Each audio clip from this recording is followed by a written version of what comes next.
Welcome to the Legally Speaking podcast. You are now listening to season 7 of the show.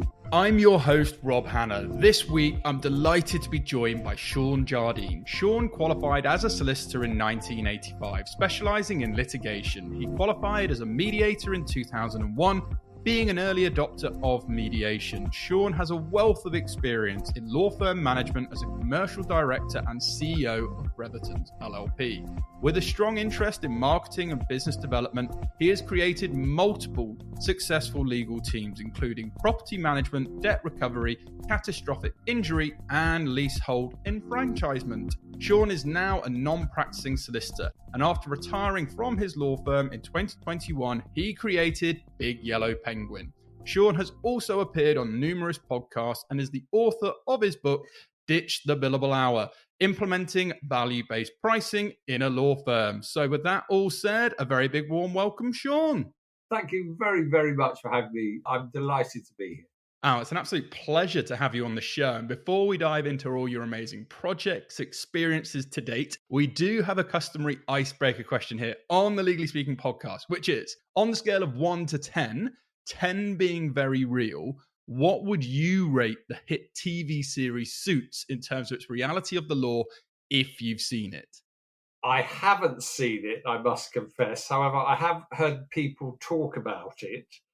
And I think that any legal drama usually is a 1 in terms of how it relates to the law. I usually spend a lot of my time shouting at the television if a lawyer comes on saying that wouldn't happen in real life. And I was recently doing that on the Fool Me Once Netflix drama with Joanna Lumley. I was shouting about the lawyer on that. So I will give all legal dramas a 1, and that way I can't upset anyone. Yeah, and funny you should mention that. I have also seen Fool Me Once as well. So there we go. I enjoyed seeing Joanna Lumley play a slightly different role, way away from comedy. But with that all said, we must talk about you, Shaun. I very briefly brushed over in the introduction your amazing background and experience, but I'd love for you to tell our listeners a bit about your background and career journey. Okay, well, I studied law at university. When I went there in 1980, showing my age, in the first term of the first year, I was told, along with all my classmates, you have to apply for law school or with the bar school. And if you don't apply now in this first term, you won't get in 3 years' time. Because at that time, you could only do your solicitor's final exams at one of 4 colleges or the Inns of Court if you wanted to be a barrister. And so being a great believer in fate, I did what most good lawyers would have done in that situation, and I flipped a coin, heads solicitor, tails barrister.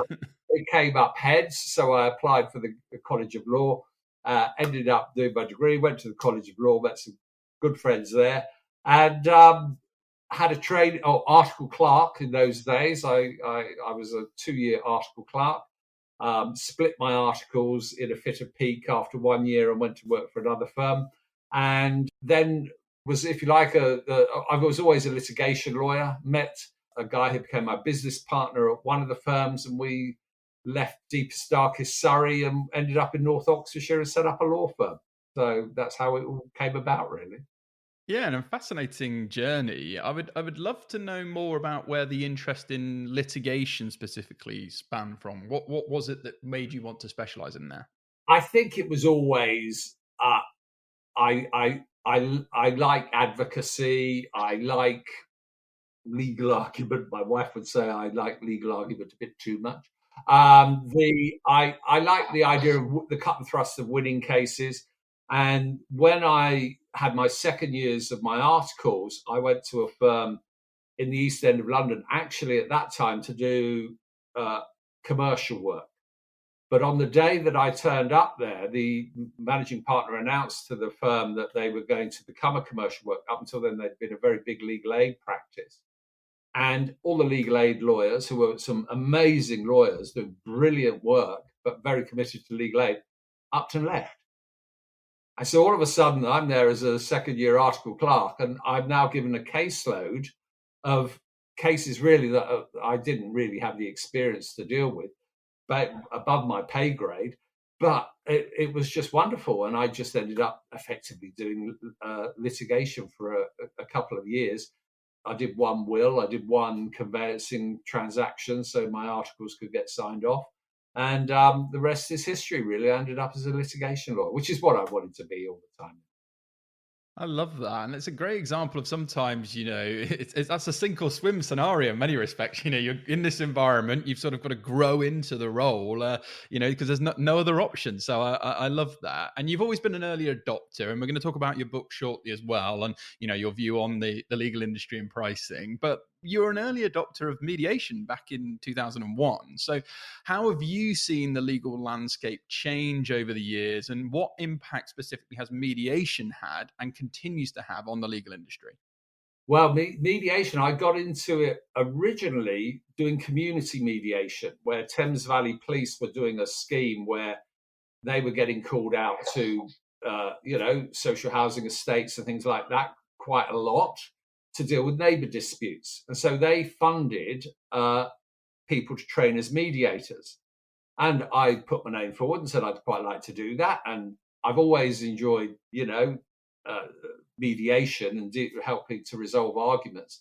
And so all of a sudden, I'm now out and doing these some of them were very acrimonious neighbour disputes, people at war. And then mediation became fashionable. And I think it was probably in about 1992, maybe, they did a first pilot of mediation in courts. And someone said, oh, look, would you be the coordinator for the local county court? So I started doing some mediations during mediation week. And I'm a great believer that, all cases settle, right? All cases settle. It is a very small minority are settled by the judiciary. And when I'm a mediator, I will say to both parties, there is 4 versions of the truth. There's the claimant's version, there's the defendant's version, there's the version that God saw, and no one can call God as a witness, and there is the version the judge will decide. And nobody knows what that's going to be. And it's always that kind of thing where, quite often in mediation, and I still love doing boundary disputes and neighbour disputes, which a lot of mediators shy away from. And that's because if you have a boundary dispute or a neighbour dispute, it's never about the law. It's never about the fence. It's never about the hedge. It's why you have fallen out with your neighbour. And that can be something very different. And over the years, I've done loads of neighbour disputes. And it is never about the fence. It is something, it might be I'm jealous. It might be I don't like you. It might be I think you're a snob. It might be you wear a shell suit. It might be, you're richer than me. And, and these are the drivers. And unpicking that is fascinating. Yeah, it's good. Thank you for asking me the question, because it's not a side of my business I ever get to talk about very often. But I do genuinely love doing that kind of stuff. No, and it's great because, like I said off air, there's so much wisdom we're going to try and unpack, because you have had such a, varied career and done so many things. And, I think it's important, particularly for the next generation current practicing lawyers, to learn from some of your lessons. Are you tired of the current legal practice management software hitting you with outrageous price increases? Well, it's time to put an end to the renewal pain and discover Clio, the trusted legal practice management solution for thousands of UK solicitors. Did you know that some providers have recently increased their prices by a staggering 300%? Don't let this drain your budget any longer. With Clio, you'll experience cost-effective flexibility, transparent pricing, and a smooth migration process. Choose a plan that fits your needs and budget with no long-term commitments. Monthly billing cycles ensure you only pay for what you use. And guess what? Plans start from just £49 per user per month. No hidden fees or surprises. Say goodbye to price hikes and hello to trusted software. And one of the other lessons I want to talk about is law firm management, because you've included roles such as CEO, a commercial director, and what challenges did you face leading a sort of top 200 law firm, and how did you navigate them? Oh, well, I think probably one of the biggest challenges I faced was in 2016, where Breatherson's was a 200-year-old law firm, and it had 200 years of bad habits, really, where it had, we didn't have very clear role profiles. people would join would more or less had been allowed to write what they wanted to do. I don't want to work for that person. I will do this. We did a big change management project, which was making about 130 staff apply for their jobs again and apply for a clearly defined role profile. This is the job. This is what you are being employed to do. Only apply for this job if you fancy doing what it is. And we set out, and this huge amount of work is setting out role profiles for all of the roles in the job. And we could identify if you were to be promoted, what the next role might look like.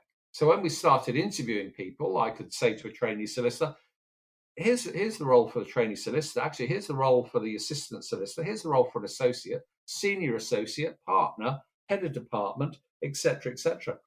And part of that process was we had role profiles for lawyers which were different insofar as, if you think of an American goalpost in American football, you have a vertical upright.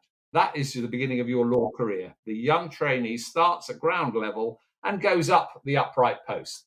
After 3 years, they come to a crossbar. And if you, at that crossbar, you then have to decide, where are you going to go? Well, how do you want your future in law to be? Do you want to just do law every day and be a brilliant lawyer? In which case you'll go up the right-hand side of the crossbar. And we will invest in your training courses and make you the best collective enfranchisement lawyer or best litigation lawyer, the best wills and probate lawyer we can. You will be trained to do brilliant law. If, however, you want to manage peoples and teams within that environment, you're going to go up the left-hand side of the goalpost, and we're going to train you you still get to do some of your courses, you're still going to have a caseload, you're still going to do law, but you're going to learn how to manage people, deal with the return to work interviews, deal with the appraisals, deal with recruitment, help deal with disciplinaries, whatever it might be. You are going to be trained in people management. Because in most law firms, there's only one vertical stick. It's you go up, you become a good lawyer, you earn lots of fees, they'll make you a partner, they'll make you a head of department. And what tends to happen is people have no management experience, no management training.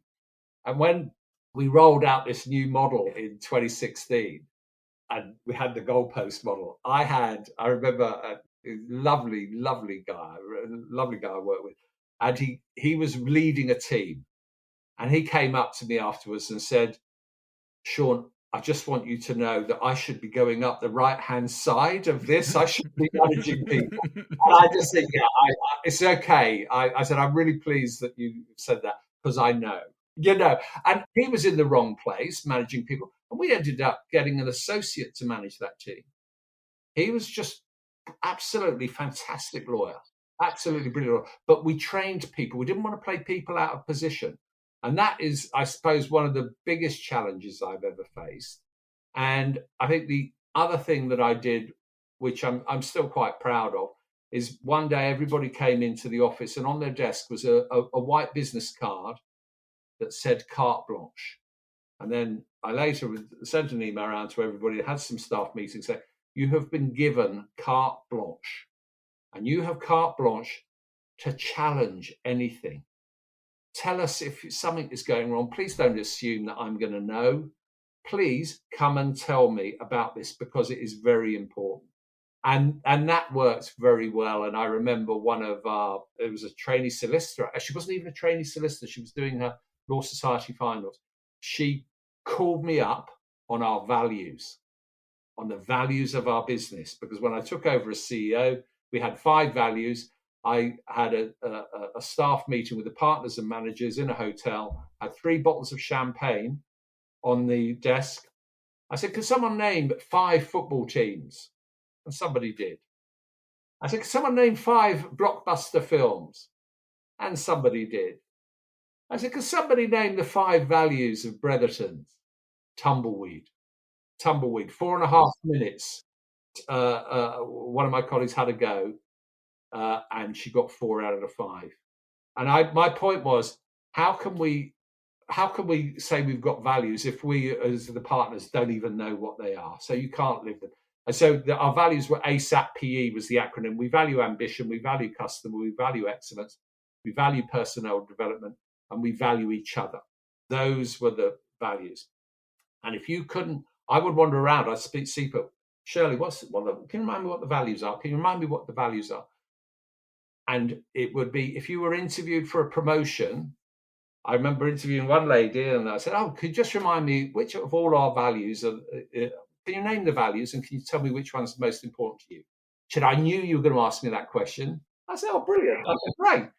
She said, I don't know them.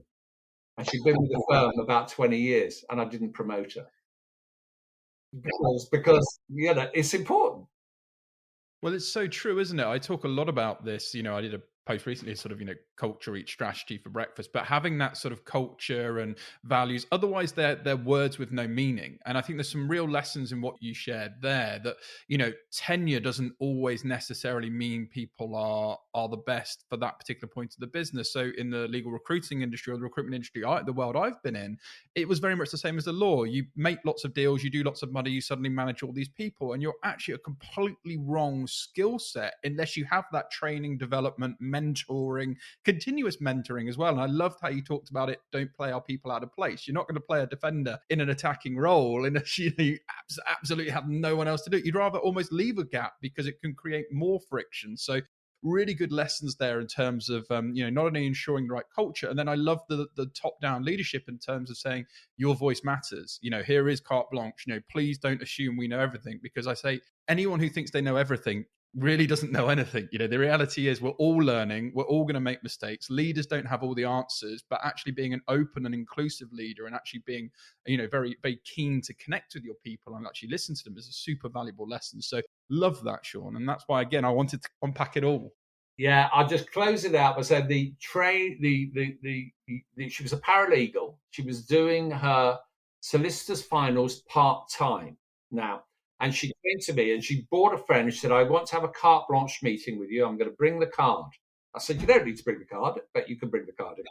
And so she came in and she said, I am doing my solicitor's finals. I do them part-time. I have to take 10 exams a year. And I don't get study leave. And in fact, I don't even get the time off to do the exams. And I said, I didn't even know that you could do these exams part-time.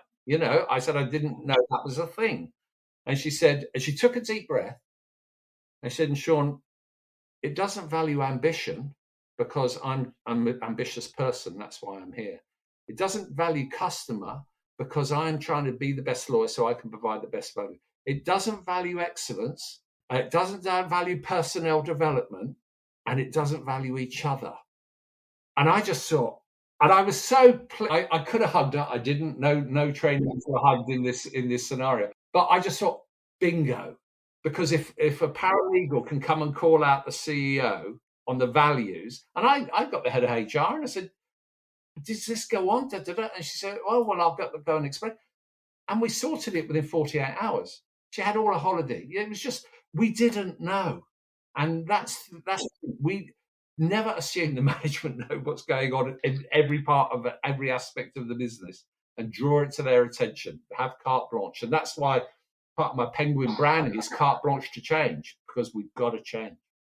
And it's funny you should mention that, because it's going to be my next question, but I want to kind of wrap on the end of that, because that's a very, very, very good lesson as far as I'm concerned, because that conversation in the wrong environment can be in the kitchen and can be in the bars and can be with colleagues and could be negative energy. But to have the confidence and openness to go and speak to the CEO and feel comfortable to create that culture where actually what potentially could cause attrition and retention levels to go through the roof could actually be the complete opposite. And then they can transform change. And actually you, through understanding our business, our values, have created change, and not only for yourself, but for others. So I just love everything about that story. So thanks once again for sharing it. But let's talk then about the Big Yellow Penguin.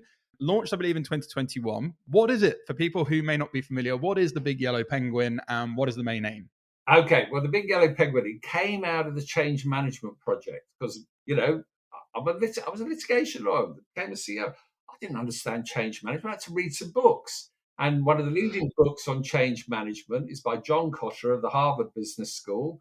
And it's called Our Iceberg is Melting. It's a story about 8 steps to change management, leading to a change of culture. And I bought 40 copies of that book and distributed it amongst all my partners and managers. I said, look, we've got to read this book. It's perfect for lawyers because you can read it in an hour. It's got pictures of penguins in it. It's a story about the penguins. If they don't find a new iceberg, they're going to die. There's a penguin who gets stuff done. That's called Alice. There's a penguin called Fred who spots the immediate problem with the iceberg. There's a penguin called No, who goes, oh, no, that'll never work. And it became very easy to talk about change and use characters of penguins. So I then, as I've done it, I then bought a penguin suit.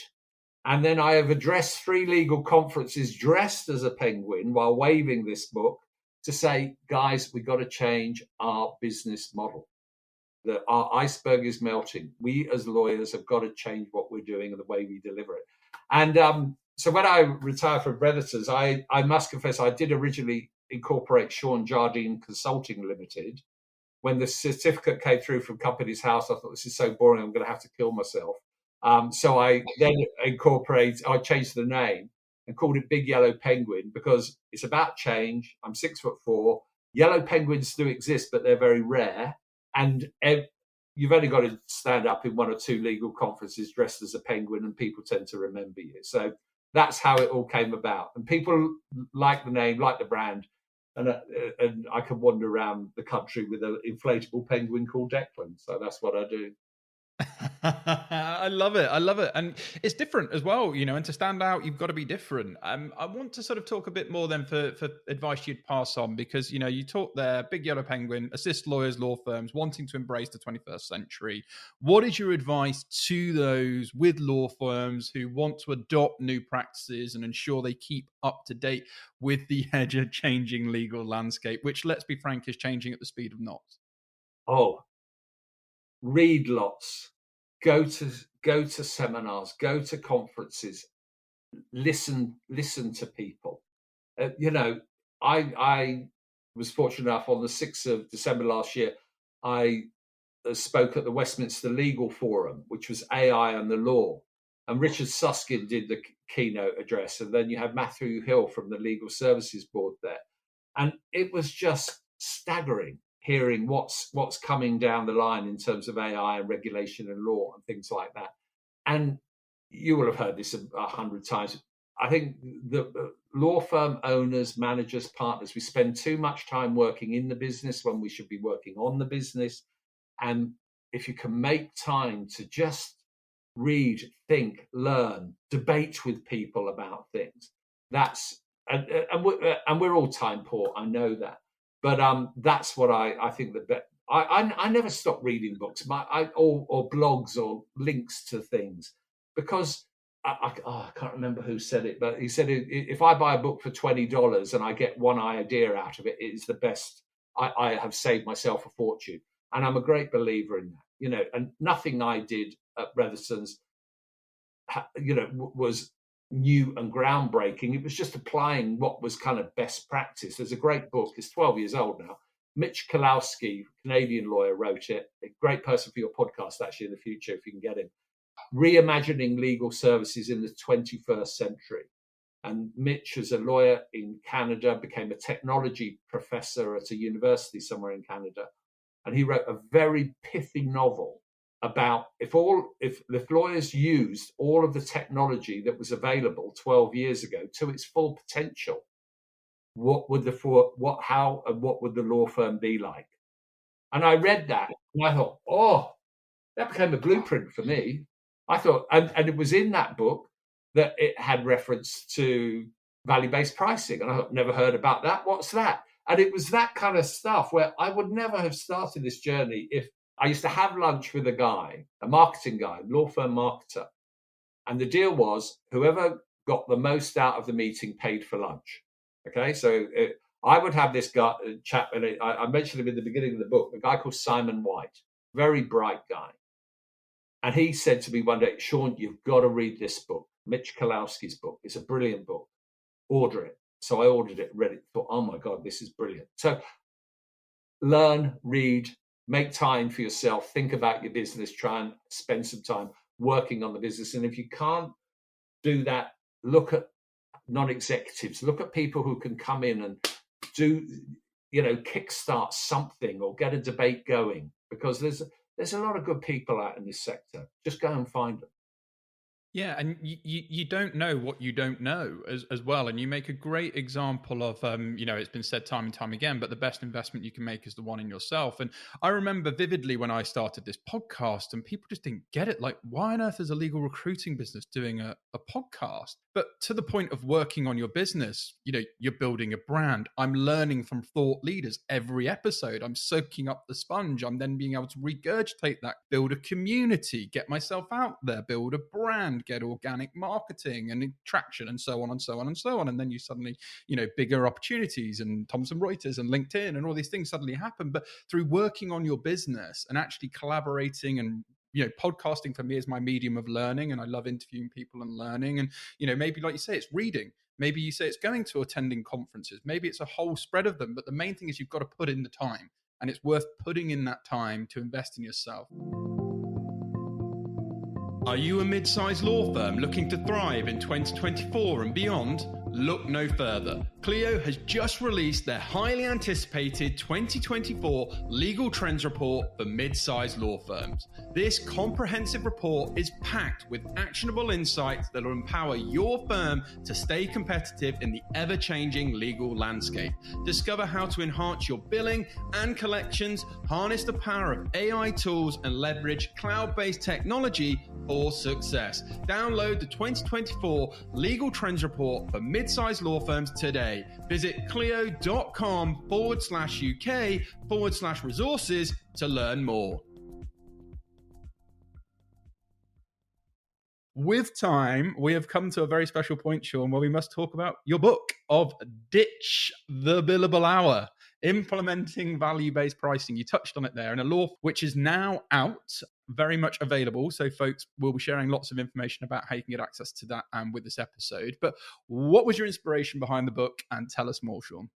Okay, well, in 2017, I went to Dallas, and a friend of mine in Australia who I'd met through LinkedIn, who was saying he knew I was interested in value-based pricing, and I was asking him lots of questions. He was leading the way down in Australia. He said, look, you've got to come to Dallas. There's this conference. It'd be great. So I went to Dallas in 2017, and one of the leading value-based pricing thinkers is a guy called Ron Baker, written 5-6 books on the subject, his accountant, and it was aimed more at professional services, Ron's book, not law specifically. And I went out there, I met lawyers from all over the world, but I was the only Brit there. I was the only Brit. And I thought, oh, hello. Anyway, I met all these people, Australians, Canadians, and I kept in touch with them. And then I thought, well, look, I'd like to learn more about this. I think if we can, don't get me wrong, as a litigator, I was pretty good at timesheets. I can fill them in, don't worry about me. But I know that people struggle. And I know that when you say to a client, what's your hourly rate? And you say £300, £500, or if you're an American lawyer working at 𝐥𝐢𝐬𝐬𝐿, whatever they're called, this week, $2,500 an hour.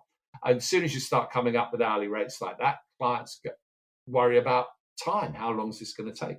So I got into value-based pricing. I then was in the fortunate position to do that as a pilot at my old firm. And we did that. And then when I decided to retire from private practice, I thought, how did I implement that back at my old firm? How can I turn that into a methodology? And then how can I communicate that to the wider world? And so really, that's what I spent a bit of time doing. I was fortunate to go and I've worked in the UK. I've spoken, as I'm sure you have, with thousands. If you think of how many, the reach of your podcast, thousands of people have heard me talk about this. 53 have put their hands in their pockets to say, actually come in and help do this. And I like working with firms where they let me survey their staff before I go in, and an anonymous survey about their pricing confidence, because you get some fantastic responses to that. One question I can tell you as part of the survey is, I believe that my colleagues and I believe that this firm should be profitable. Now, you'd like to think that's an easy question. Everybody should think that. One firm I work with, 13.5 million turnover, 60% of their staff thought that. Only 60. So it was kind of like, oh, okay, there's a learning and development point here, which is we need to educate our people about how a law firm works, because I might have been confusing profitable with I don't want the owners to have super profit. But the business has got to be profitable if we're going to expand it, if we're going to pay wages and everything else. So I thought, well, let's reverse engineer by process. And I thought, if you're going to do a change management journey, you should have steps of change management. And guess what I followed? Kotter. I was back full circle to the penguins. I based this on Kotter's 8 steps, and I openly mentioned that in the introduction. It's based on John Kotter's 8 steps of change management. And one of the advantages of doing that is because lawyers are naturally conservative, risk averse, criticism, etc., they'll say, what does this guy know about change management? Well, ladies and gentlemen, it's based on Kotter's methodology. So you're going to be all right, because law is not that special. So, yeah, that's how it came about, really. And I wrote the book, came up with what I call the 8P point plan, and set to encourage people to do this change management program, because it is a change management program to implement across an existing business. It is not a memo from a CEO in what I call Jean-Luc Picard syndrome, where someone says, make it so. It is do a pilot, roll it out with teams, and then it's better for clients, better for lawyers, and better for law firm owners.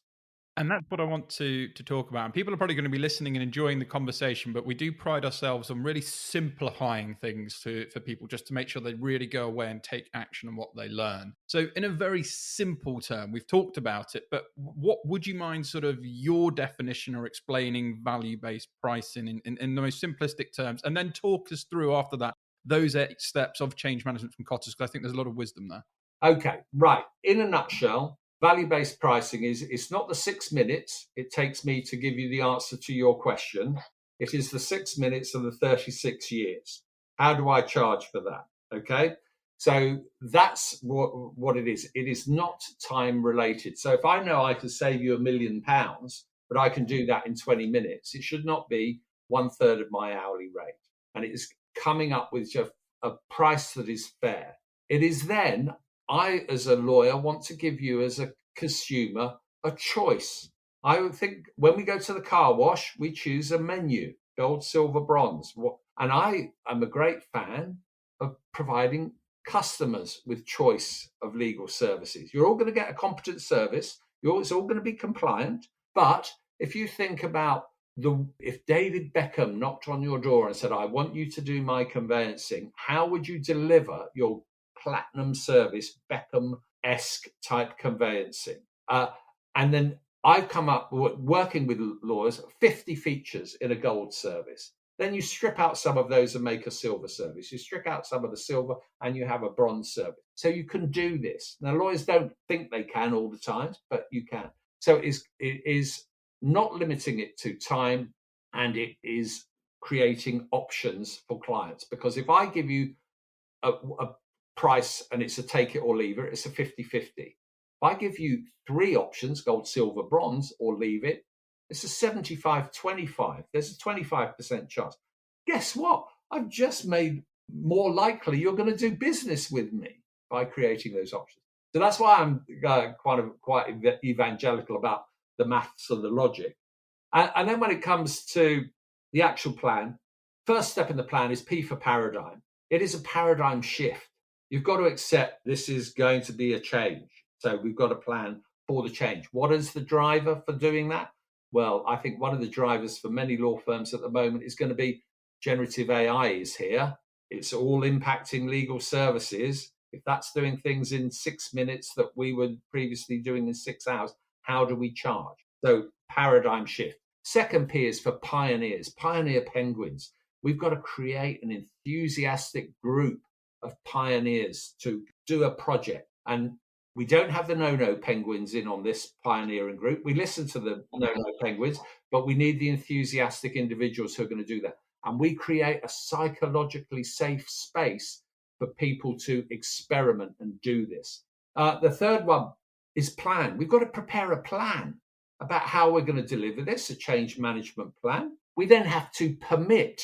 We have to permit people to actually do the process, engage with the process. Part of the permission might be identifying clients we shouldn't act for anymore because they're not profitable and they're not nice people to deal with. So let's think about client selection. We're going to permit people to do that. We are going to promote. We are going to communicate to our staff, to our clients, to the people in our organization. This is the way we do things around here. We do not charge by the hour anymore. We will give you as a client options. We will say to you as a client, you will never get a bill from us you've not previously authorized. That's quite powerful. So we're going to promote that. We're going to have then the 6P is prizes. We're going to look for quick wins and we're going to celebrate these quick wins as and when they come up, because if we need to be demonstrating to our troops, the wider organization, this is happening, this is working. Look at this success we had. I have one client I work with, employment lawyer, gave his client options, and the options were 3. It was, you want a series of new employment contracts for your business. I will create some templates for you, send you the templates, you fill them in, I'll check your homework, £2,000. Or I will do it for you in 3 weeks' time, £5,000. Or I will drop everything, do it for you tomorrow, £8,000. Client chose the £8,000 option because for them, they needed it urgently. For them, it was important for whatever reason was going on. Was the client happy? Delighted. I've got to the front of the queue and I can afford £8,000 and I want to do that. Was the lawyer happy? Absolutely happy. He's going to do half his chargeable target tomorrow with that one matter. Are the law firm owners happy? They should be delighted because, here we are. It's not been linked to the time spent. So we're going to celebrate those prizes. 7th P is persevere. Any change management project, okay, is a grind. We got to keep on it. We got to keep on, pedal to the metal. We might need to bring in a new wave of pioneer penguins. We keep the enthusiasm going. We will have to make sure that any partners, managers, people in the business who are, bringing the troops down, we might have to have serious conversations with people. Keep in the tent. And the 8th P is passion. We've got to have the passion to deliver the culture, the cultural change. We know where we want to get to. We set that out in our plan, and we then have that cultural change. So those are the P's in a nutshell, which follow Kotter's 8 steps. And within each section, I've tried to anticipate lots of questions. We've got lots of learning materials. We've got links to YouTube clips, exercises that people can do in each section, because as I say, it's not a memo from the CEO, make this happen. It really is. You've got to take a team with you. And that means hearts and minds. And it's the change curve. If you've ever done anything about change curves, you'll know that it's the same as the bereavement curve, and when you at that curve, and when I talk to leaders of law firms that want to do this, I say, look, when you're at the bottom of the curve going up, and if you think of a train, you're at the very front of the train on the fender. You're so enthusiastic about this. You're at the front of that train. But remember, your train's got 20 carriages and still coming down in the depression part of the curve, not with you, loads of your people. And we've got to, don't forget about them just because you're up here. We've got to make sure that we take them with us. So it's a change management program. Yeah, no, and I love everything about that. And you mentioned sort of hearts and minds, and I agree with that. And passion, that stood out to me as well, because if you are truly, truly passionate, then, the other points that you mentioned around sort of, persevering and all of that other stuff will absolutely carry through. We haven't really torn into the billable hour, believe it or not, after 250, 60, 70, 80 episodes, however many we've done. But this is the episode we're going to do it, Shaun. I'm feeling quite verbose. So in your book, you share with the billable hour, the slowest horse wins the race. So could you briefly explain what the billable hour is and what your thoughts on it, and could potentially AI be the answer to the ditching of it? Okay, so we know if we've got a client who will pay us by the hour for everything we do, the worst performing lawyer will be the most profitable. because they're just going to spend lots and lots of time doing things and the client will pay. So the slowest horse wins the race. Clients want a good service. They want it at a reasonable price. They want it at a price that they value, and we can talk about value later on. But the lawyers, our model is we need it really to drag out because we make more money. So our interests aren't aligned. So it's much better if I give you three options and they're not linked to the time, and you say, well, actually, I'm quite prepared to pay that gold, the gold option or the bronze option, whatever it is.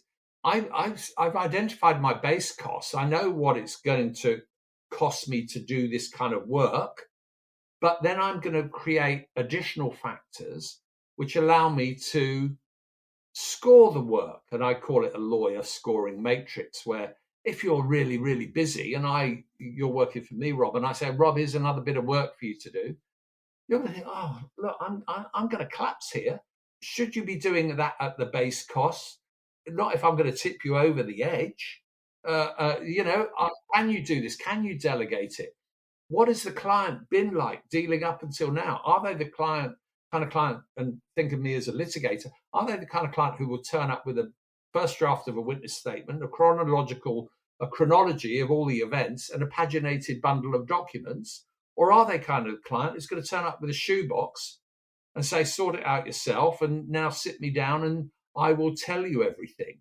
Now, I don't mind which kind of ones they are, but I'm going to do different price points on that, because the one who wants it done manually using 20th century labor practices of me talking to you, writing it down, me then dictating it, sending it off to a secretary who sends it back to me reading it again, I will change it. This costs a fortune. It costs the client adds no value, because what I end up with at that stage is a bit of paper that tells me what was in their heads in the first place. So I'd much rather have a conversation with a client that says, have a go at this yourself first. It can save you some money, etc., etc., etc. But what we need to do is just engage and think with clients about, why do clients instruct lawyers? Why do clients instruct lawyers? And the answer is, usually they've got a problem. They're in pain, or they've got something to gain. It's something like that.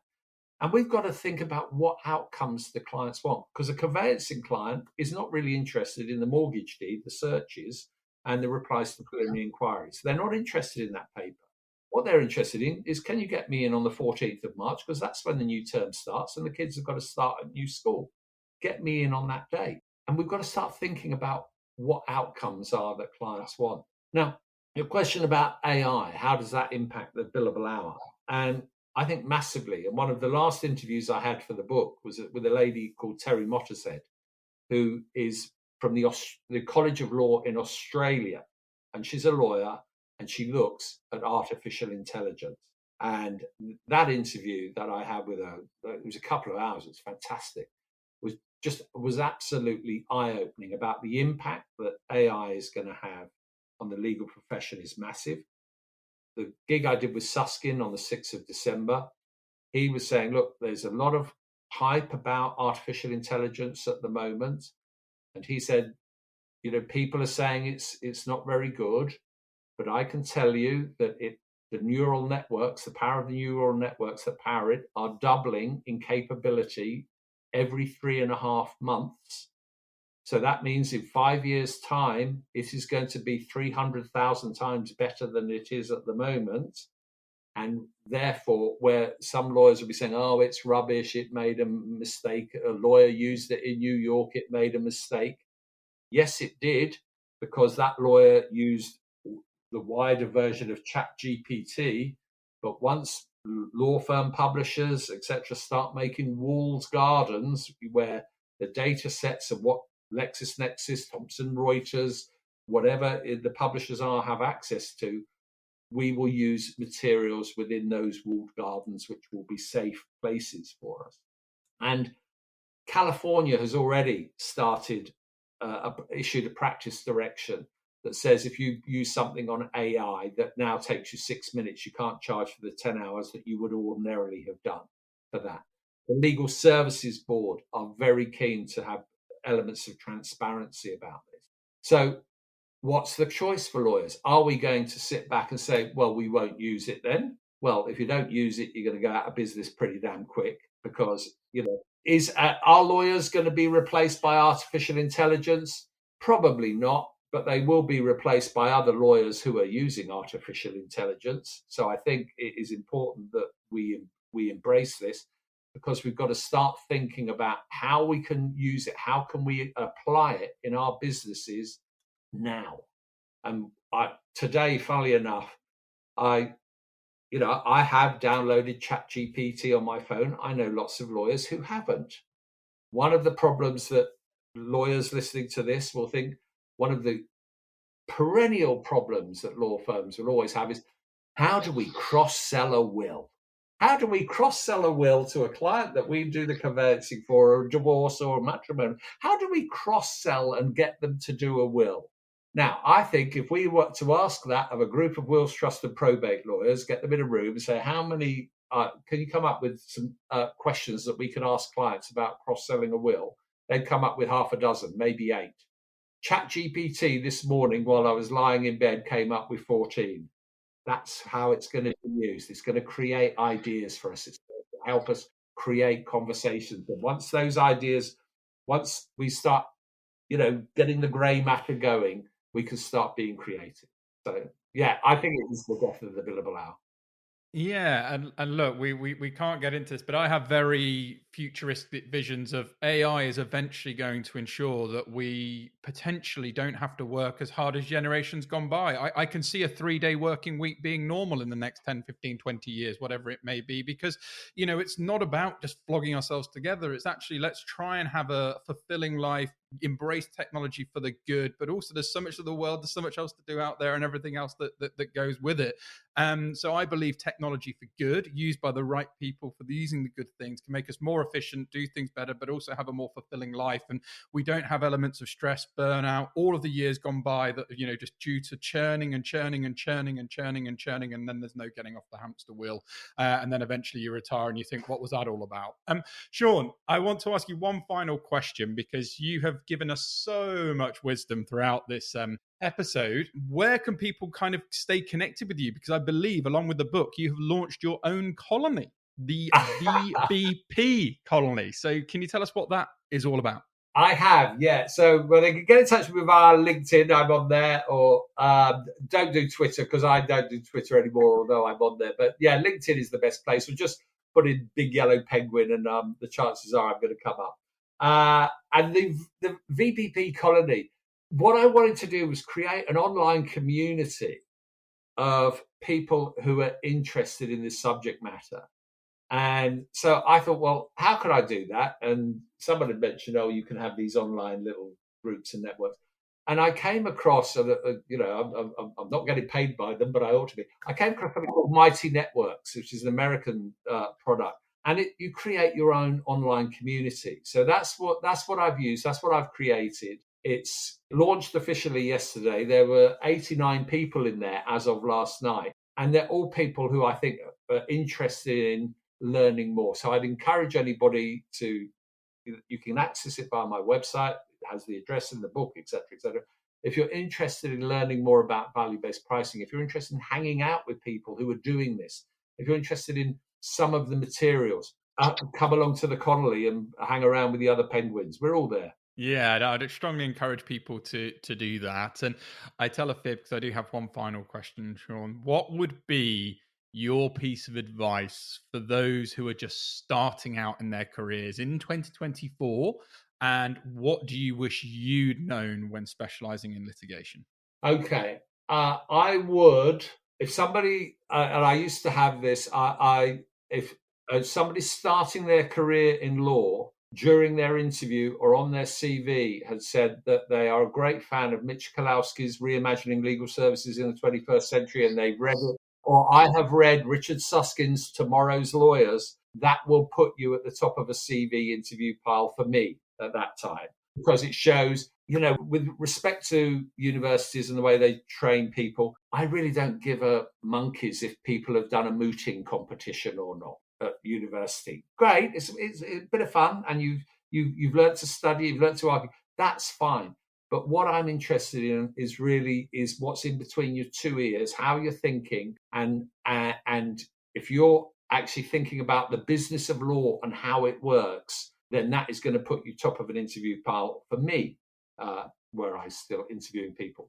And what was the second question? Part of your question?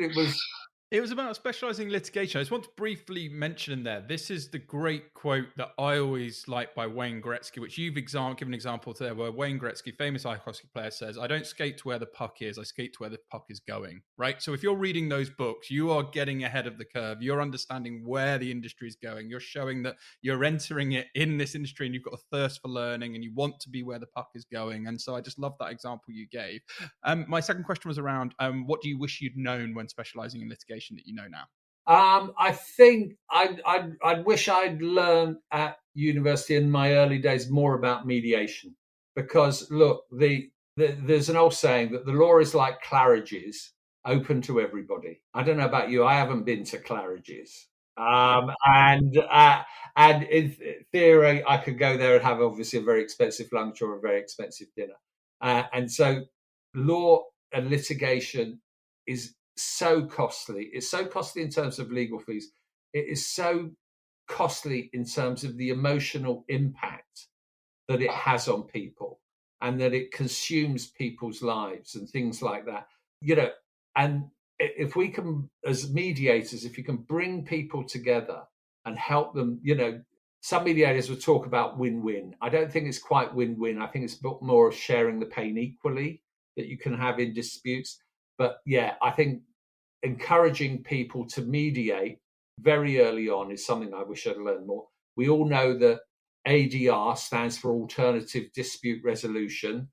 However, there are some litigation lawyers out there who believe it stands for Alarming Drop in Revenue. For the billable hour, why do I want to settle something when I could have it running for a number of years for fees? And I don't need the money that badly. Let's try and make people see sense, come together and resolve them. Absolutely. Well, Shaun, this has been a masterclass, start to finish, really.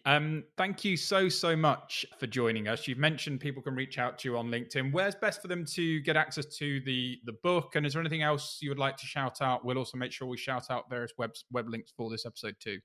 Well, the book's available on Amazon in the United States, Canada, Australia, and the UK at the moment. Or you can order a link from my website, takes you through to my publisher's page. Yeah, the book is out there. I'm available for weddings, bar mitzvahs, all the kind of usual stuff that is available. But yeah, no, I've got a number of speaking engagements lined up there. Details of those are on my website. But look, if anybody's got a question, I'm more than, as you probably just discovered, Rob, I can talk about this subject all day. And I love talking about this subject. So if anybody's got any questions, please do give me a ring, drop me a line. It's not going to cost you anything. And let's just try and make this profession a bit better for everybody. Well said. And of course, don't ask Shaun what his hourly rate is for weddings. Ask him the value he's going to bring to the wedding when he's on stage. But all jokes aside, it's been an absolute blast having you on, Shaun. Wishing you lots of continued success with your passion, your book, your pursuits, and everything else that you're getting up to. But for now, from all of us on the Legally Speaking podcast, over and out.